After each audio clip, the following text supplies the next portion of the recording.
So, you are in need of a grinder. Well, let me introduce you to the AVS one-armed grinder. Affordable, versatile and simple. Hi there, my name is Leon. I'm a member of the Goldfields Knife Making Club here in Welkom in the northern part of the Free State province in South Africa. In the club we have new members from time to time, or people interested in making knives, and the question is always, where do I find a grinder? Well, of course you could buy a grinder if you want to spend money, but you could also make a grinder for a very small amount. And this is what I'm going to show you in this video. The AVS one-armed grinder is a grinder that's used by some of our members, and I'll take you to the workshop of one of our members that uses this grinder exclusively to make all these beautiful knives. So let's go and look at the parts that you would need to build your own AVS grinder. Whatever kind of grinder you decide to build, there are a couple of things that you will need. You will need an electric motor to drive the grinder. Now this could of course be either a fixed speed, or you could use a motor with a variable frequency drive to change the speed, but that is a decision that you can make. Both of those will work with this AVS grinder.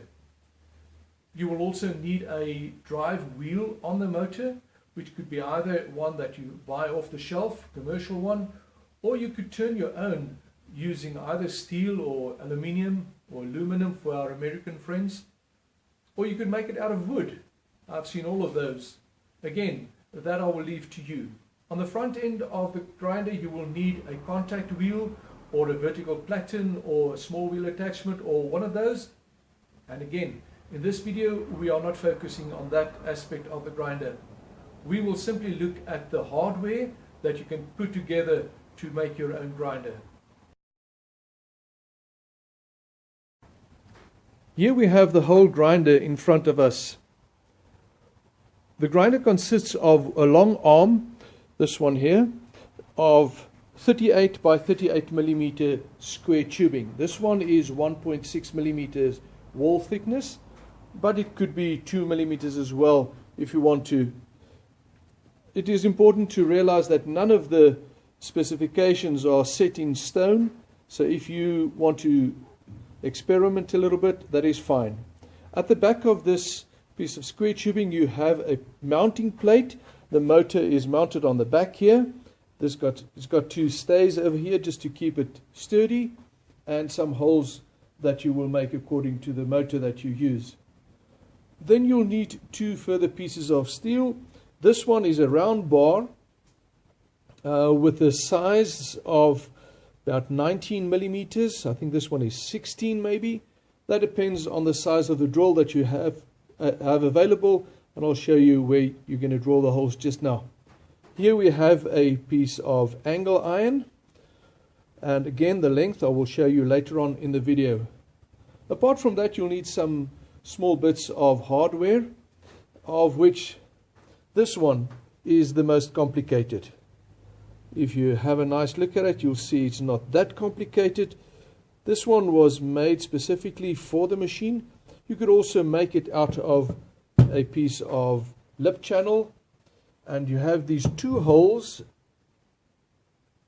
This is what I referred to just now, depending on the size of your drill. The holes need to be such that they fit over this bar up here. I'll showed you just now. And then you have a wheel as well. This is the wheel that you will use for your tracking. And this little bolt that you've got here with a wing nut on it is used to set the tracking.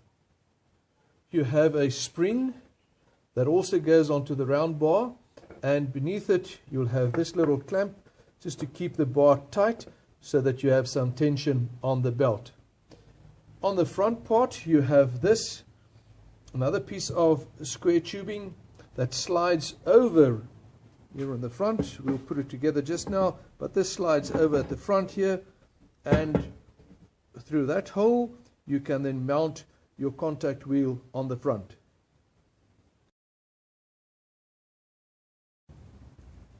So why do we say this grinder is affordable?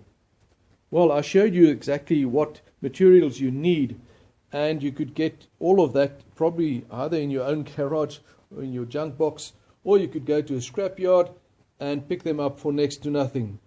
The only thing that is a bit more difficult would be this part, that you will need to drill true holes that are nice in line so that they can help you with the tracking, and you'll need to have a little wheel like this made. This one is 50 by 50 millimeters, and that is, as I said, used for tracking. Apart from that, all the stuff you could get for just about next to nothing.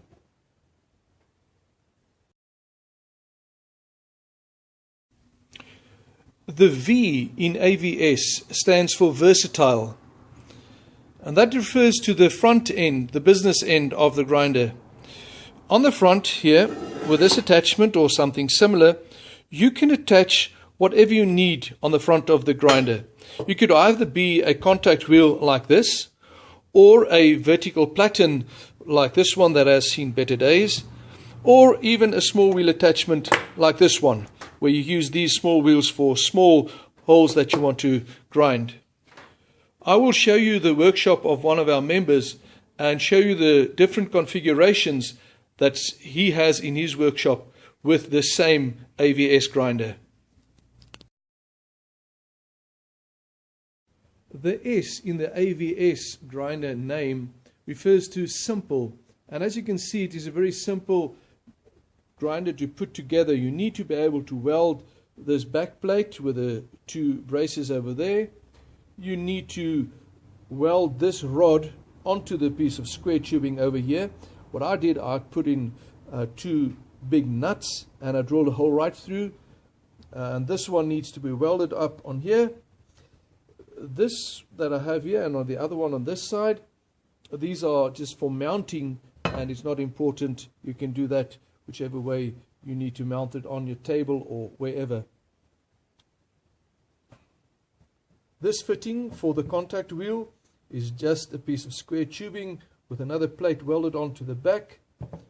This one, as I said, you could make from a piece of lip channel and drill the two holes through them from there, and a little, either a hole in there that you tap with thread, or you can weld a nut onto it to use this bolt for the tracking.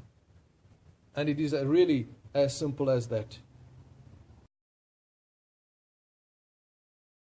Right, let's go to the workshop of one of our members. This is the workshop of Andre Welthagen, and here we see his setup. He's got 4 of these AVS grinders set up on 2 tables.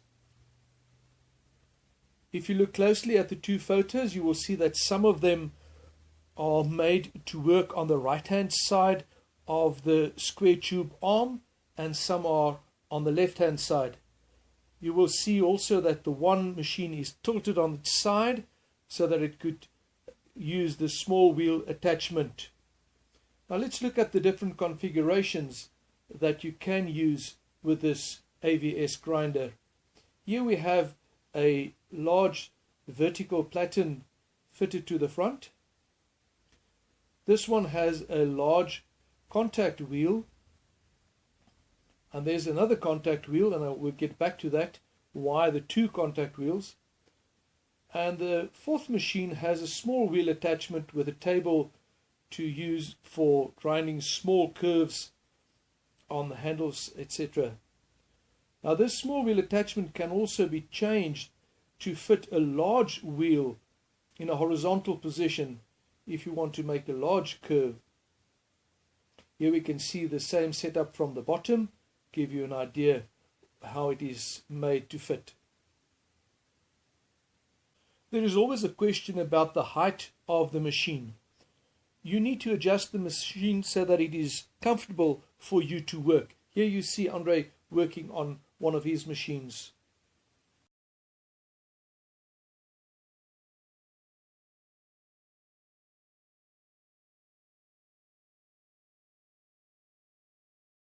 Let's talk about the measurements. The measurement of the square tube arm will depend on the size of the wheel or the attachment that you put onto the front. For the big wheel attachment, like in this picture, it is about 660 millimeters. The same more or less for the vertical platen. On another machine with also a big wheel, the length is 730 millimeters. That would depend on the size of the wheel. For the small wheel attachment, you need a bit of a longer arm. This one is about 820 millimeters to fit the small wheel attachment. The length of the round bar, as measured right from the bottom of the square tube arm, is 320 millimeters.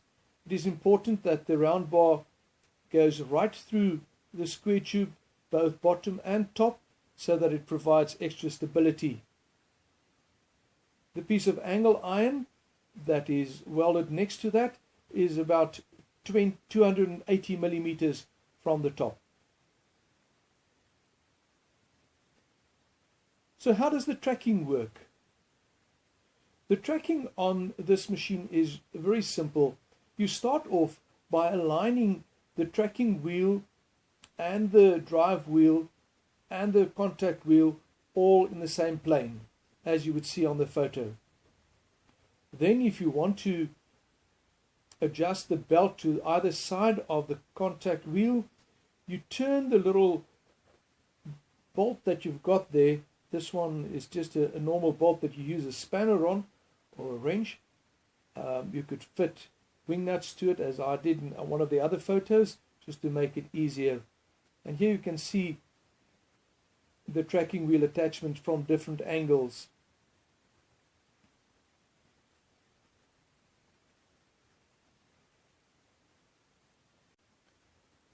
So how do you attach the tables to this machine?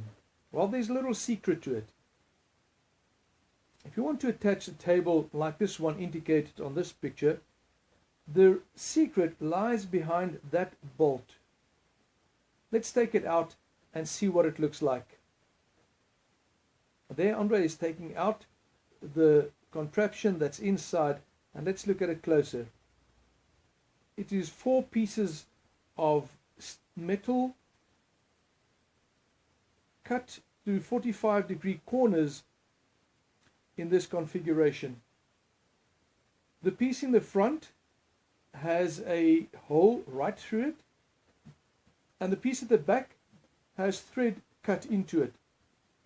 So what happens when you turn the bolt, the piece at the back is pulled towards the front, and in effect it pushes out the pieces on the side that presses against the inside of the square tube bar, and that creates a tight fit for the table that you use with either the contact wheel or the small wheel attachment or the vertical platen, whatever your configuration is. If we have a look at some of the other attachments, here we have a nice clear view of how the table on one of the other machines is attached. If you look at it closely, you will see that there is both a little hole and a dimple in this piece of metal. Now on the next photo it's not as that clear, but if you look nicely you can see the bolt coming in through the side has a little pin in the front. It's put on the lathe or on your grinder and made with a little pin, so the pin goes into the hole and the rest of the bolt goes into the dimple, and whenever you put it into the machine the little piece of metal does not fall out, and that way you work much easier. We also have some CAD images to help you to visualize the whole machine and the building process.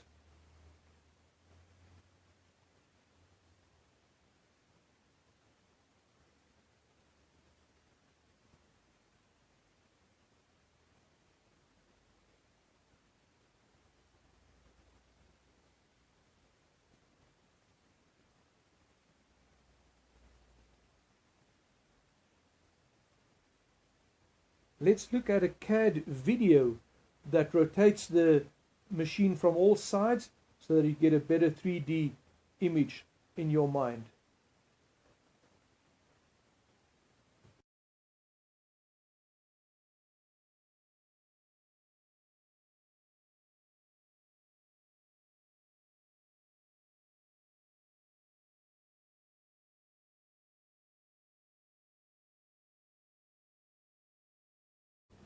Alright, and that's it.